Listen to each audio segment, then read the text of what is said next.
Hello traders, trading party channel में आप सभी का स्वागत करता हूं। हम यहां पर देख रहे हैं बैंक निफ्टी की एक्सपायरी में किस तरीके से ट्रेड करना चाहिए। क्या एक्सपायरी जो है हमारी फिर से ऐसे ही कंसोलिडेशन में निकल जाएगी या अपवर्ड या डाउनवर्ड मोमेंटम देखने के लिए मिलेगा।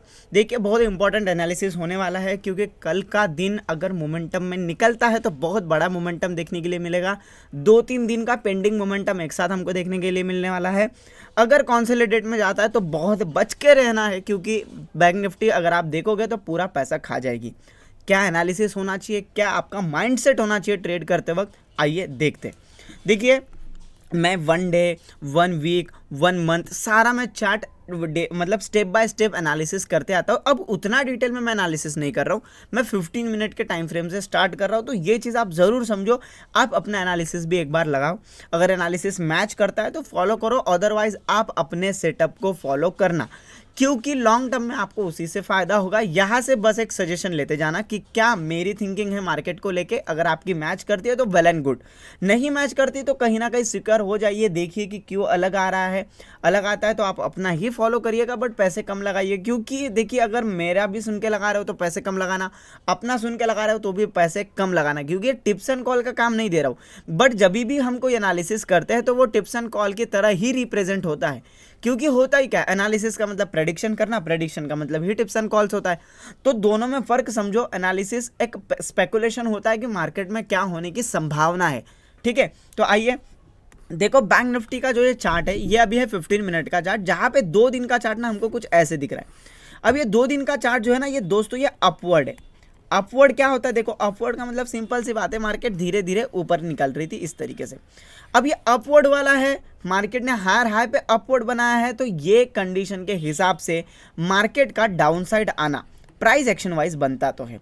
तो डाउन साइड एक मेरा प्रेडिक्शन जो है मुझे प्राइस एक्शन दे रहा है। दूसरा अगर हम बात करेंगे, देखो मार्केट ने यहाँ पे एक रेजिस्टेंस क्रिएट कर दिया जिसको हम R1 नाम देते हैं। यहाँ पे एक रेजिस्टेंस क्रिएट किया R1 के पास है, आप देखो सेम लेवल के पास है, फिर R1। अगर कल का एनालिसिस आपने किया होगा, अगर पीसीआर सेटअप आपको पता है, आपने अगर फॉलो किया होगा, तो पीसीआर सेटअप यही था कि अगर आप हायर हाई पे जाके सेल करते हो तो डेफिनेटली पैसा बनेगा। बट यहाँ पे पैसा नहीं बनता है प्रीमियम वाइज, क्योंकि प्रीमियम गलते रहता है और मार्केट में बहुत कम रेंज मार्केट की चलती है। हमने खुद ने एक पुट की ट्रेड स्टार्ट की थी, पुट की ट्रेड मार्केट की हायर, जब मार्केट बहुत हाई निकला हमने पुट ट्राई किया बट कुछ भी नहीं बना उसमें, मार्केट में हमें कॉस्ट टू कॉस्ट निकलना पड़ा।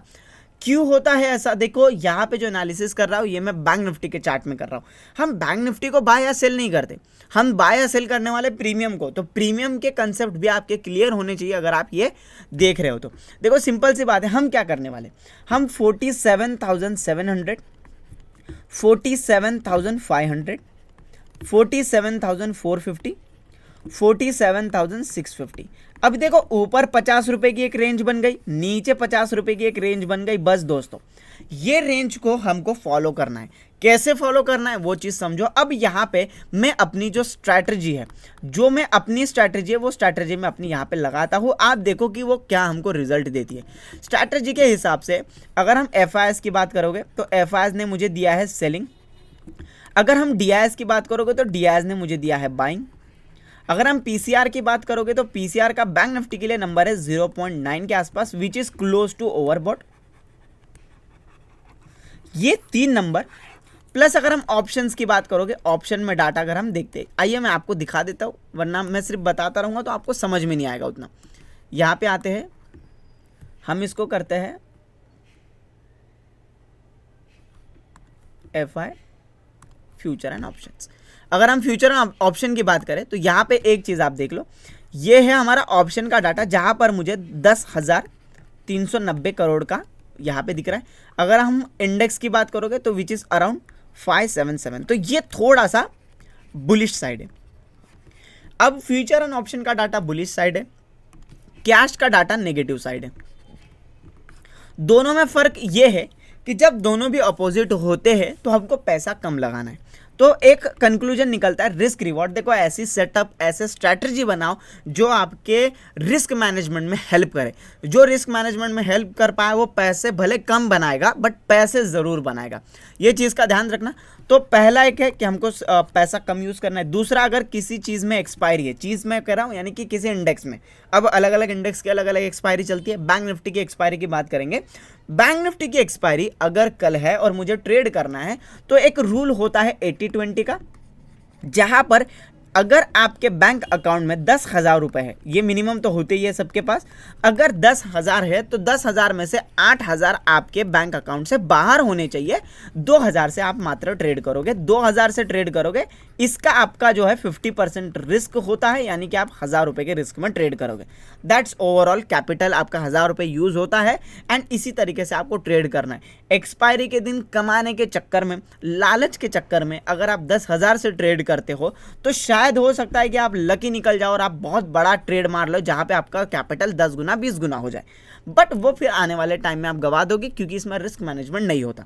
ठीक है, तो आइए अब हम क्या करेंगे। अगर मार्केट मेरी जो है यहाँ पे गैप अप खुलती है स्लाइडली 47,700 से 47,650, अगर 700 के पास खुलती है तो बहुत बेहतर हो जाएगा। अगर 700 से मार्केट नीचे आती है तो मैं क्या करूंगा, 47,650 के आसपास अपनी एक पुट की पोजीशन बना लूंगा जब 5 मिनट की कैंडल नीचे क्लोज देती है। मैं अगर आप देखोगे 30 पॉइंट्स का यहाँ पर एसएल लगाऊंगा, और याद रखो एक्सपायरी है तो यहाँ का 30 पॉइंट का एसएल आपके प्रीमियम का भी 30 पॉइंट होने वाला है। ऐसा नहीं है कि आपके प्रीमियम का इस बार 15 रुपए एसएल आएगा, एसएल आपका 30 रुपए ही आने वाला है, तो संभाल के ट्रेड करिएगा। और आपका जो प्रीमियम होगा वो इन द मनी का प्रीमियम होगा, इन द मनी प्रीमियम होगा, आप एट द मनी नहीं लोगे, आप आउट ऑफ द मनी नहीं लोगे। अब बात करते हैं थोड़े जो सेफ ट्रेडर है, जिनको थोड़ा सा कैपिटल है उनके पास, वो करंट एक्सपायरी में ना ट्रेड करे, वो नेक्स्ट एक्सपायरी में ट्रेड करे और आप एट द मनी को ट्रेड करना, आप एट द मनी को ट्रेड करना, करंट एक्सपायरी के साथ में नहीं, आप नेक्स्ट एक्सपायरी के साथ में।